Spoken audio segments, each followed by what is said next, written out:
we'll take care of those as we go through. This is Dr. Joy Johnson. He's been at Lee University for 15 or 16 years, but he just recently transitioned over to the University Relations team, so I'm glad he's with me today. I'm in McClintock, the best with cruisers. Retired, had Mondays where I can come have fun. When is our first cruise in this year? The 22nd or 23rd of April. It's always the fourth Saturday, April through October. Wonderful. Anything exciting, different going to happen this year? Well, actually, just found out our barbecue guy is shutting down his business and Doing bow water 3 days a week and them shut down, so there's a trickle down there. No, we kind of streamlined it, a lot less low key. We're not worried about sponsors as much. Randy and Mark Howard both getting their sponsors to the stuff we need. We're still getting a lot of out of town folks coming in. We're just talking about that at the table. We are having our first regular meeting the first Monday in February, which I think is the first. And we're discussing, I know Sharon, we talked about it a little bit, maybe changing our hours up a little bit, because so many people, if you come to Cleveland on Saturday morning about 9 o'clock downtown, there's a bunch of cars here already, even though we officially don't start until 1. And they tend to leave by 2 or 3, and then the folks come at 3 or 4 for until 6 o'clock event. Wonder where everybody has. So I'm not trying to take up a bunch of time, but we are looking maybe changing to a noon to 4 or something. We just haven't decided yet. But it'll be going on again, and people were happy to have it. COVID having to shut down part of 2020. Last year we had a good turnout. It was a good turnout. Exciting. Anyone else? Nicholas, your table?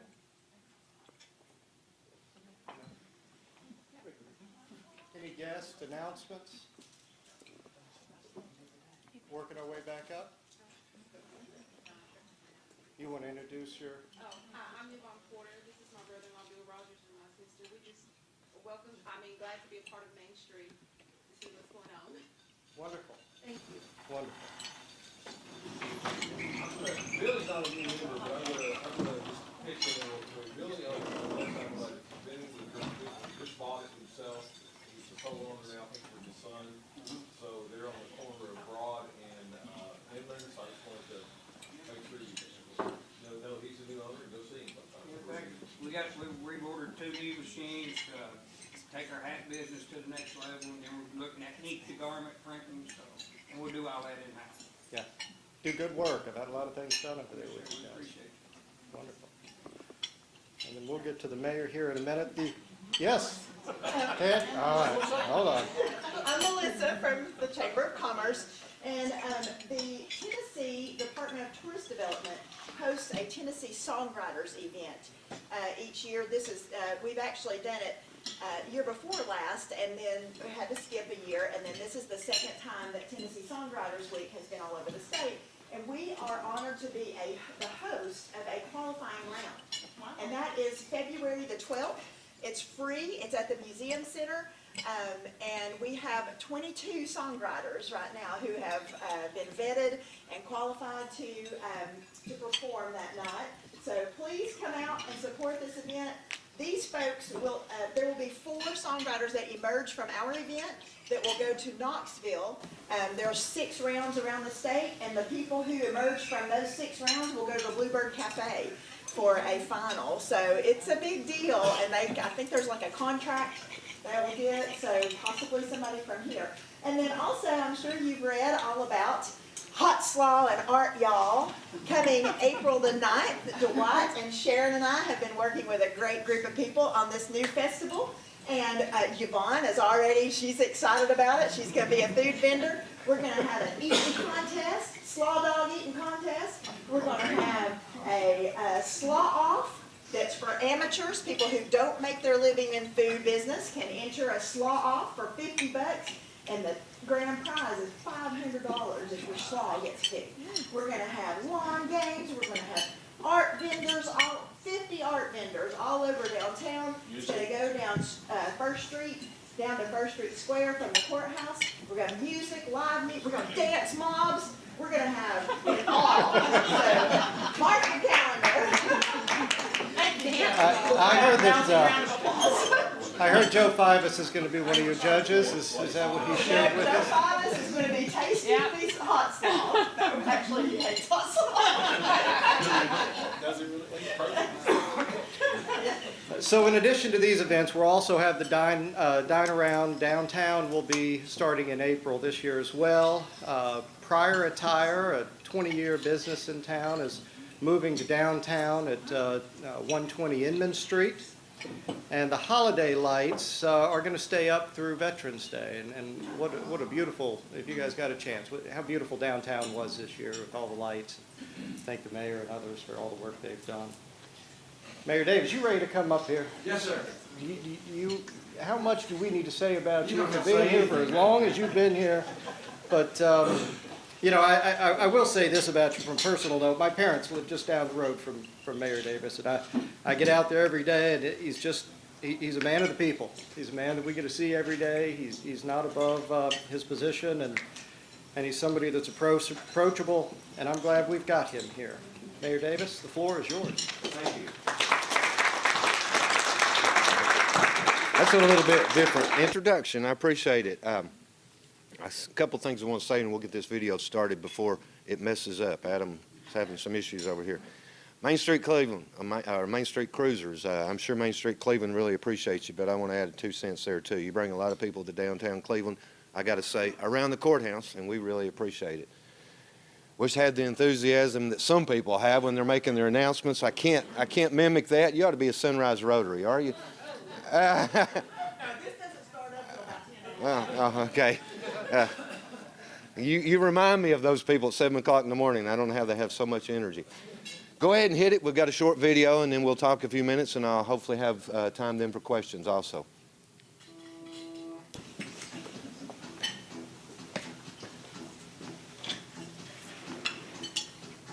For 186 years, Bradley County residents have seen what is before them and worked to not only survive, but to thrive.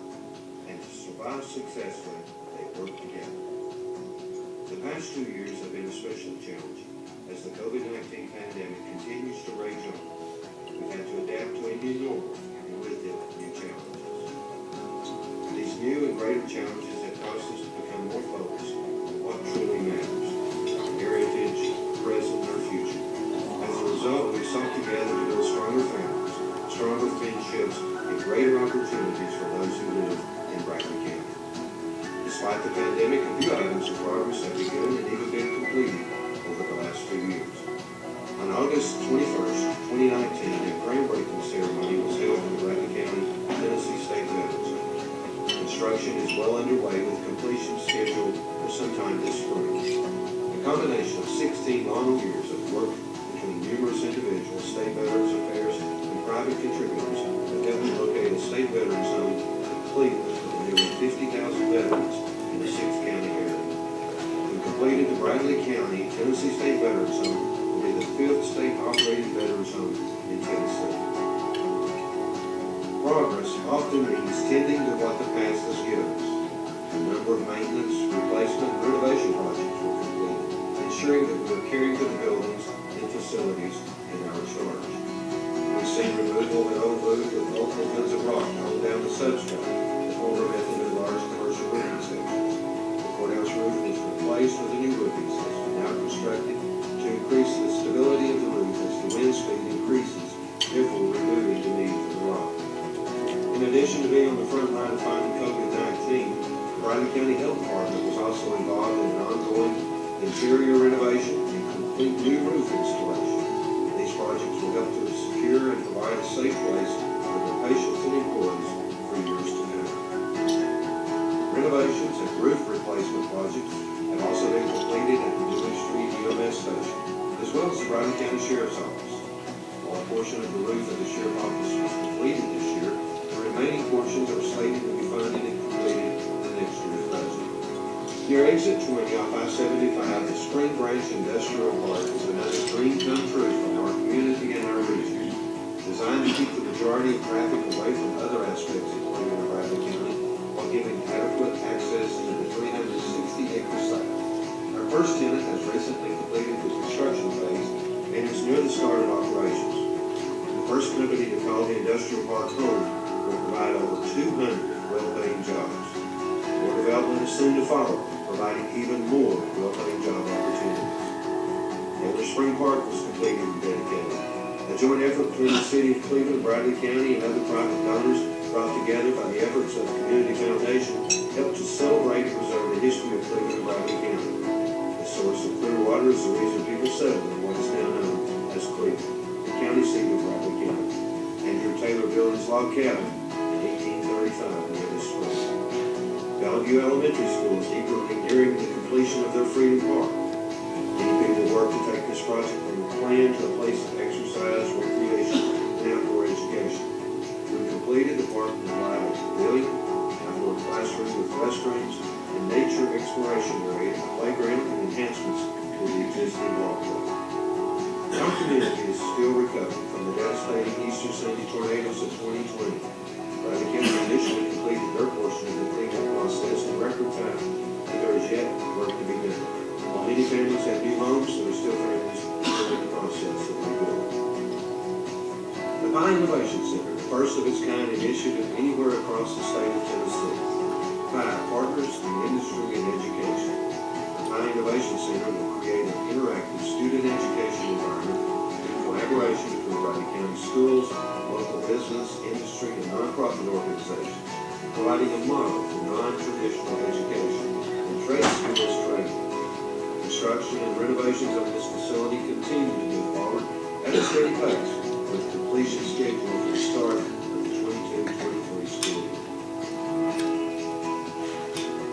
As your county mayor, it is a privilege to have a front row seat to watch the growth and success of Bradley County unfold. I want to personally thank each person who wakes up every day and determines to continue working together to make our county what it is today. In doing so, we strive to remember our past with pride, our present with gratitude, and our future with limitless opportunity. For this reason, Bradley County has been, is, and hopefully always will be, Tennessee at its very best. Thank you. Thank you, Adam. He has a challenge to make sure the video works because I've had a reputation of more times than one it not working when it was supposed to. So far he's 100%. Thank you, Adam. We appreciate it. Adam Lewis is with me today. He's my assistant. A lot of things that were mentioned on there we could elaborate and go talk more about, but unless you have questions, we'll leave it at that, and I'll move on to some other things because I want to mention several things. Talking about our debt, the Pie Center, and most of that was over the last couple of years during COVID. As you know, COVID's been a very tough time for all of us, right? If you've got a business, it's been a tough time. I assure you it's been tough for Bradley County also, especially with our health care. We have a health department that was out on the street, so to speak, issuing tests the first year, and then last year issuing the vaccines when they first came out. We had them set up in tents at First Baptist, and it was, a lot of people compared it to Chick-fil-A, but it really was a good, we had a good setup over there until they finally went to all of the other opportunities and places that you could get your vaccine. But we had it set up where people would call me and say, I just got my vaccine. It took 10 minutes. It was a wonderful setup. We were forced to do the outside stuff because of the way the health department is set up. It wasn't set up for COVID, is what it amounts to. And we've all learned a lot during the last 2 years with COVID. We did completely, I say completely, we renovated a portion of the building where that it's more COVID friendly. You can go in and meet whoever you're needing to talk to in a cubicle setting, as opposed to, it was set up like an old-fashioned doctor's office where everybody met in one room and then you went back, and that just doesn't work anymore. So that part of the building was redone last year, and we've recently received another state grant to finish the building. So with continuing COVID issues, we'll be more prepared to address them inside the building as opposed to the parking lot. When it first hit us back in 20, we had lines set up there at the health department if you went through the lines to get tested. And it worked pretty good, but the First Baptist situation worked a lot better. Like everybody else, we've learned a lot during this 2 years of COVID, and it has been tough times. Mention the healthcare workers, our ambulance service. I mean, you talk about overworked. Think about it. we have vacancies like we all do. We have sicknesses like we all do. So on any given day, we've got a lot of people out. And yet, you expect those ambulances to be running. And then when they are, we've never missed a day, but our times aren't quite as great as they were there for a while. But on any given day, they're backed up, not only with emergencies that we always have, but now with COVID issues. So we're hauling to the hospital as fast as we can. The hospital has their problems. They're understaffed. They have people out sick. They have a lot of vacancies. So we get to the ER. The ER is packed out, believe it or not. It's packed out. So we're stuck waiting in line to unload.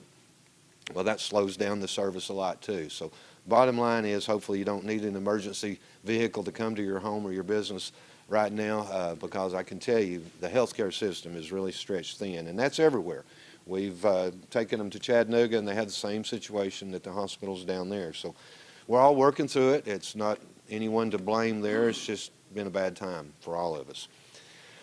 Mention a couple other subjects that I always want to talk about. Our long-term debt did increase last year, and that was because of the Pie Center. We committed $12 million to the Pie Center, as you saw there. It's nearing completion. Should be finished in time for this fall season, I started to say, this fall school year. Hopefully it will be opening in the fall.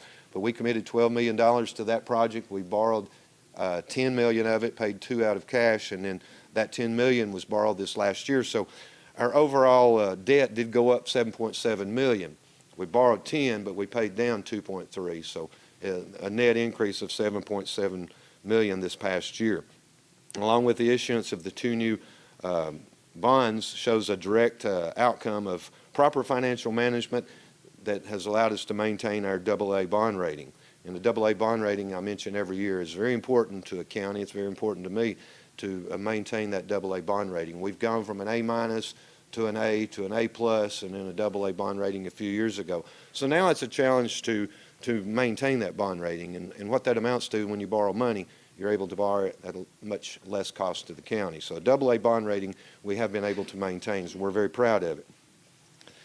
You do see, and I see Donna Simpson here, I think is the only countywide elected official, but a lot of the county officials, you'll see in the newspaper from time to time, well, so-and-so had a perfect audit this year, and that's great. I'm proud. I want every single one of those elected officials to have a perfect audit, but most of the bills are paid in our office, and then we have 10 departments that we work with, but we pay a lot of bills in a month's time, several thousand per month. So the audits of our office in particular, including our other 9 outlying departments that answer to me, are very important.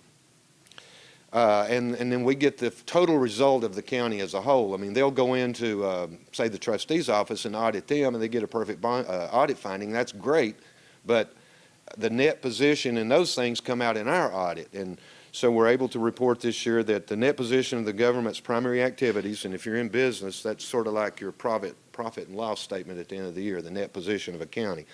But our government's primary activities exceeded our liabilities by $42,400,000. That's very important. We're not in business to make money, but you do want to stay on the positive side with your net position. Our total long-term debt, capital debt, outstanding at the year end this past year, June the 30th, was $81,382,000. And of that $81 million, $68 million is for education, things like the Pie Center. Most of our debt is for education. I report that every year, but to give you the breakdown, $82 million total, $68 million for education, and of the $68 million, yes, we do work with the city. It's all part of Bradley County. And of that $68 million, $50 million is for county schools, and $18.2 million is for city schools. Some achievements again this year, things that you hear about every year. I'm proud to say you hear about them every year. But we received the Distinguished Budget Presentation Award again this past year for the 13th time in a row. We received the Certificate of Excellence, Achievement for Excellence in Financial Reporting again for the 16th year in a row. That's boring to you, but that means a lot to me to win those 2 awards, and it takes a lot of work. The Governor's Award for Performance, Accountability, and Efficiency was presented again to Bradley County this past year, and that's something we've received every year that I've been in office. You mentioned, we mentioned in the video, the industrial park. We do have a new industrial park. That was a joint funded effort. City and county purchased the park jointly. We developed the park jointly, and we worked together on the Industrial Development Board to recruit industry, as we always do. And you saw pictures of the first one that is just opened up there in the park now. But the efforts of the Industrial Development Board are something I'm very proud of. It's not something I can personally take credit for. I'm always one of a team, and there is no I in team, but I am proud to be a part of those efforts. In recruiting things like Valker, and I mentioned Valker one time and probably stopped there, and somebody said, yeah, but that was yesterday. What about today? It's sort of the attitude, it's not what you've done for me yesterday, but what are you doing today? And I understand that, but Valker, the largest investment in Tennessee's history, was a 4-year process to obtain that announcement. And they have 650 good-paying jobs. They've expanded once already. Knock on wood, I'm superstitious, so I don't like to talk about it, but they are looking at an expansion as we speak and hope to have that in the very near future. Cannon Automotive was recruited to the new industrial park. That was our first tenant, and that's a 50-50 city-county endeavor through the Industrial Development Board also. And I must say, more industry has meant more better-paying jobs for our community, something that I'm proud of. We also work very hard at retaining existing industry. I'll not elaborate, but the Whirlpool was two prongs. We worked together to keep Whirlpool in Cleveland, and then they came back and said, it's not working, our plant's too old. We worked with them again to keep them a second time, and that's when they ended up building here, as I like to say, in Bradley County. Of course, that was recently then annexed into the city, but they did agree to stay in Bradley County at the time. Very quickly mentioned, the vision that we have for Bradley County hasn't changed. Educated people with good jobs living in a great place. Hopefully you will agree that's what we've worked on all of the years I've been here, and it's what we'll continue to work on. Educated people with good jobs. Educated people. We've committed over $150 million to education in the years I've been in office. Educated people with good jobs. We've worked to recruit and retain industry every year I've been here, working with the Industrial Development Board in the city of Cleveland. So educated people with good jobs, living in a great place. We birthed the idea of the Greenway, and look where it's at today, Cameron. It's a wonderful idea. I say birthed it, I better give credit to Judge Van Deeken, who really birthed the idea, but we took the bull by the horn, so to speak, and got phase 1 done, and it was very controversial at first. People said, why are you building a walking path along the street that already has a sidewalk? I heard that so many times, and especially being a tightwad, they didn't understand. But I explained it, and we went ahead with it, and we got phase 2. We created the Industrial Development Board, We created the Greenway Board that Cameron has headed up for many years now, and look where they've taken it over the years. Greenway is one of the things, probably most popular things in Bradley County, and something that I'm very, very proud of. We appreciate the job of the Greenway Board. They've grown it from Home Depot to almost to the village, and it's sprung out with all kinds of branches off of it, and it's still moving as we speak. Providing the level of service that our citizens deserve and have come to expect in the most cost-efficient manner without raising your taxes, that continues to be at least my goal here in Bradley County, and I hope you will agree. I will continue to work to bring conservative fiscal policies to the table. We'll continue to look for ways to save taxpayers' dollars while at the same time increasing the services that the county provides. I always like to mention this question. Recently we were asked, really it was 3 years ago we were asked. The comment was, Bradley County is the envy of other counties today, but what about tomorrow? Back to this theme that Gary doesn't look ahead. Well, that was 3 years ago. We were the envy of other counties then. 3 years later, we're the envy of other counties, and I assure you, for the next 4 years, we'll continue to be the envy of other counties. I'll stop right there abruptly. We could talk about the ARP funding, the buckets that we presented and have gotten approved so far. They're in the works. We could talk about that for hours, though, and I don't want to run out of time. But first, I'd like to stop and see if there's any questions of something to lead me in a different direction, and if not, we'll talk about the ARP funding if you'd like. Yes, sir. I'll ask. I live out off near Misty Ridge on White Oak Valley, northwest Bradley County. And when we got $1.25 million fund to explore broadband in the county, and I saw noted going to have it in the northwest I mean, northeast and southeast and southwest, northwest wasn't even mentioned. And I'm wondering where we are on that, because my wife was a teacher until she retired, and during COVID, she was expected to work with her students online, and I have a MiFi hotspot, is what I use where I live. We have that all over. As far as the grant's concerned, the way this is working, we've committed a tremendous amount of our ARP funding to broadband. They have made some headway in the northwest section, even though it obviously didn't include you, but they have provided some in that area. And the way that's working, they gave billions to the state, and the state is divvying it out in the form of grants for broadband. And our broadband money is set aside to match those grants. This first round is 18 million, I believe, so our portion will be 1.8 million. We have that in our ARP bucket to fund the 1.8 million. And the way that works, it's a grant, so we have to apply and get, we apply for the best.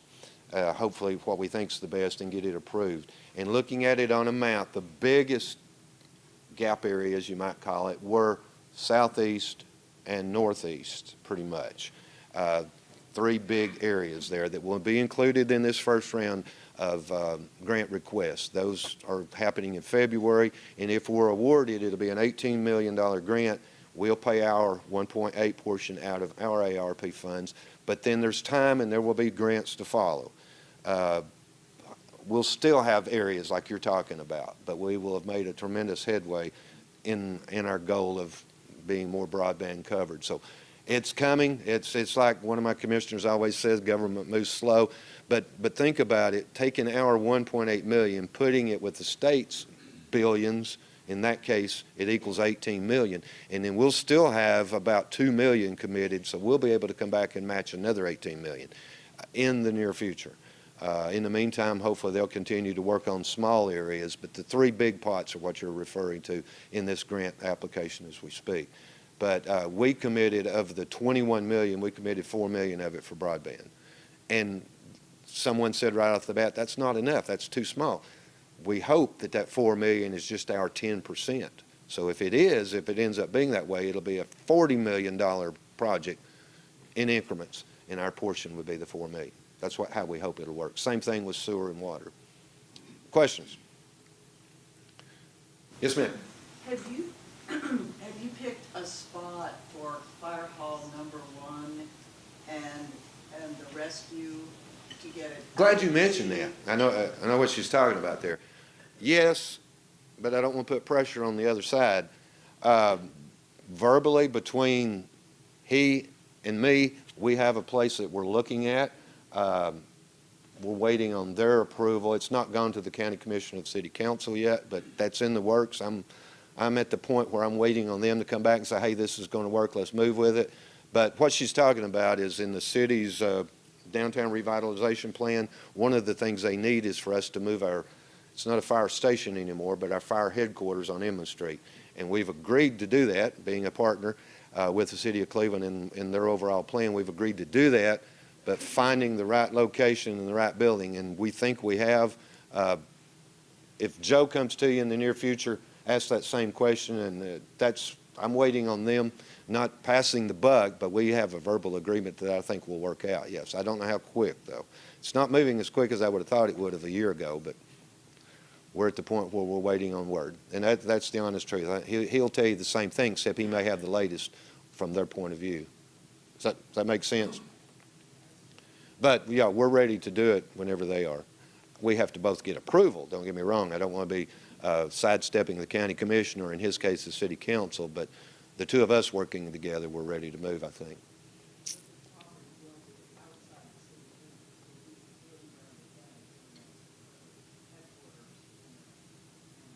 It will be in Bradley County, but not necessarily outside the city of Cleveland, no. Is that what you were asking? Yeah. We would be moving out of the area that they're needing that. You've got to keep in mind on the fire station, we started out with that first station, and centrally located is important. And that was the only station we had for a long time.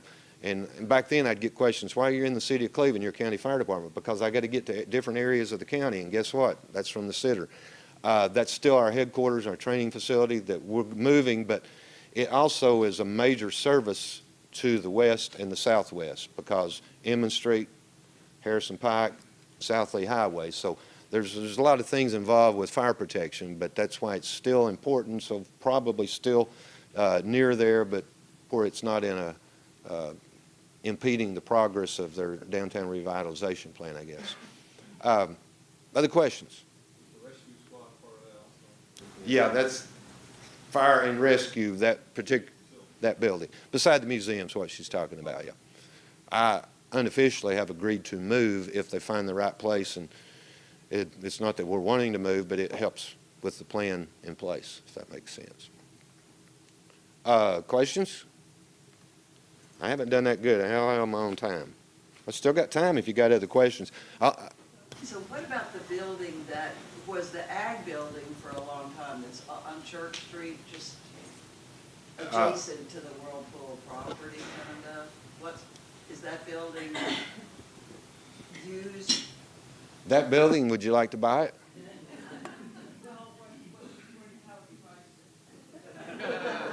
I'm sure in the near future we'll be told to do just that. Right now, there's nothing been done. What she's talking about is the old UT Extension building on Church Street, and they have decided to move into the Pie Center, which will, I don't know that I can sell it because the top floor is long-term archives, but the bottom floor will be available once UT Extension moves out. So we have no plans. I don't know what we'll be doing. I hate to have to move all that archives again. But ideally, we'll lease the bottom level or something. But once they move out, it will be vacant. They've not moved yet. That's been going on for several months also. But they'll be moving sometime in the spring to the Pie Center probably. And so the bottom floor will be empty at that time. Don't know if they'll vote to sell the building or just vote to lease the bottom floor. Other questions? If not, I'll mention the other buckets and then I'll yes, sir. Go ahead. The rapid growth we've seen in Bradley County. Do what now? With the growth we've seen in Bradley County over the last 10 years. We've seen the development of the industrial parks. Walker's come in. We've seen a lot of people come into this community. Are there any plans in the foreseeable future to help provide any type of affordable housing, grant-wise, anything like that? This is two tables of realtors and a couple of lenders in here. And we deal with people all the time that don't qualify for a $300,000 home. We have several of them in Bradley County and Cleveland City both. Is there, and we have to tell them, look, what you want isn't out there for what you can afford. You're going to have to rent. Average rent in Bradley County is around $1,500 a month. We don't have a lot of lower rental options for a lot of people. Is there anything coming up on the docket to kind of help alleviate some of that? Because as people move into that industrial park, you're going to need to find additional housing. Minimal housing is what he's referring to there, and I don't really have the answer to your question, but I will tell you this. Affordable housing. As we have more people coming in there, is there anything for affordable housing? And the builders are building homes, but they're not in the affordable range, as we hear that a lot from people. I understand what you're saying. I can tell you this, with the ARP funding, when we divided up the buckets, we did put money in there for what we called affordable housing. And the way we're granting that out is through City Fields and through Habitat, and that's affordable housing for particular areas. It's not the overall solution, I know that, but that's how we're divvying up our portion. We are in partners with the city on City Fields. I don't know what they're doing with the rest of their money, but the way ours is divvied up on minimal housing is with Habitat, with City Fields, with United Way to help, I guess that's interim funding, with help with cost of not losing your home and becoming homeless, that type of thing. And then we've also, what was the other, Caring Place has a program that they do also. We still got 2 people in the hopper that we're looking at funding there. That's not the solution to what he's talking about, but that's how we're spending that portion of our minimal housing. I would think that there's a decent amount in the city's buckets also for that, but I don't know. We went ahead and approved the overall spending plan for all of the buckets. Thank goodness the county commission was willing to do that, because it gave me a guide of what to do when we're divvying up the money otherwise as we start granting it out. But I haven't heard how the city's doing that. but I realize it's an issue, and I'm not answering your question. I don't really have an answer on that one, but that will help in those areas. We, I think, had $2 million or something like that for that particular subject. And then we're doing a lot for water, which is a big deal in the county, and a lot for sewer, which is a big deal in the county. In addition to the affordable housing is there, public water, broadband. From the county's point of view, this is a need, but those are bigger needs, hoping to partner with the city to address some of what you're talking about. And so far, they've partnered with us on one, the City Fields thing. Other questions? I went ahead and mentioned the different buckets. This will be something you'll hear about over the next year, possibly even 2 years because of the funding. But we did the bonus pay for county employees. That was very important. We got that one out of the way. We've addressed pretty much the affordable housing from our perspective. Then we've still got buckets for public water, for broadband, for sewer, and for COVID response. And COVID response will be things like the match on the grant to redo the rest of the health department. That's definitely COVID response. So those that's an approved plan overall in general terms of how we're going to be spending our ARP money. That's an additional $21 million outside of our budget that we've got to be very careful and spend it where we don't have to return it, but we're confident that we'll be able to spend it in those ways. I think I'm possibly out of time. Is there any other question before I sit down and shut up? If not, I want to thank you. I don't think I thanked you at the beginning for inviting me this year again, Sharon. Main Street's always good. I've been doing the State of the Counties here for many years. Many years before that, I was on the board, but I continue to stay involved with Main Street. We support what you do. We appreciate what you do. I wish I'd gotten the word. My people are notorious for going out taking our lights down right after New Year's. And then Sharon says, we're going to leave the Christmas lights up. And I think, are they still on the courthouse going? I haven't checked. Are they? Those outside vendor lights are still there, I guess. But the ones we put up, like on the gazebo and those places, they did their job and got out there and tuck them down. And then I read a day or two later, well, we're going to leave the Main Street lights up till spring. And I'm thinking, oh, crap, we just tuck them down. But it's not that we're not participating with Main Street. We didn't realize ahead of time. But it was, I didn't get that memo, Sharon. I'm not, she knows I didn't. But I think it did look great downtown. If you were downtown at night during Christmas, it looked great. The Christmas tree lighting was great. The lights were great, and we're happy to participate. We try to always support Main Street as much as we possibly can, and we appreciate what you do. We really do. If there's no other questions, I appreciate you allowing me to be here. I'm not here for political purposes. You know that. I've not made a political speech, but I am going to end by saying my family and I ask for your continued support. 3 months and 1 week from tomorrow, I definitely need it. Thank you.